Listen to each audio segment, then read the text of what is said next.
Hi hello வணக்கம். இன்றைக்கி என்ன பார்க்க போகிறோன்னா, பசங்க ஸ்கூல் முடிஞ்சு வரும்போது எதடா சாப்பிட்லான்னு வர்றாங்க. நம்ம ஸ்கூல் விட்டு வரும்போதெல்லாம் நம்ம அம்மாக்கள் வந்து சாப்பாடு ரெடி பண்ணி வச்சிருந்தாலே ரொம்ப ஹாப்பி ஆகிடுவோம்.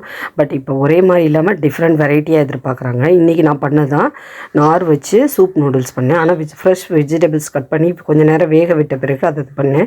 எவ்வளோ தான் பவுட்ரு ஆட் பண்ணாலும் நம்ம கொஞ்சம் கார்ன்ஃப்ளவர் கரைச்சி ஊற்றிக்கணும். அப்புறம் வாட்டர் மெலனும் கொஞ்சம் கட் பண்ணி வச்சுருந்தேன். ஈவினிங் ஒரு ஹாப்பியான நியூஸ் எனக்கு கிடச்சிச்சு. என்னென்னா, ஒரு பையன் வந்து நான் 10 இயர்ஸாக டியூஷன் ரன் பண்ணிகிட்ருக்கேன். என்னிட்ட படிக்காத ஒரு ஸ்டூடெண்ட் 2 சப்ஜெக்டில் ஃபெயில் ஆகிட்டாப்புல.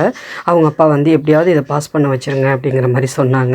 ஸோ 2 மாதத்துக்கு எனக்கு நான் வந்து வச்சுக்கிட்ட டெஸ்ட் மாதிரி அந்த பையனை ரொம்ப ஹார்ட் ஒர்க் பண்ணி படிக்க வச்சேன் டே நைட்டாக. ஃபைனலாக அவன் பாஸ் பண்ணி நல்லா அச்சீவ் பண்ணி இப்போ +1 வந்து ஜாயின் பண்ணிட்டேன்னு ஒரு ஸ்வீட் பாக்ஸோடு வந்து நின்னான்.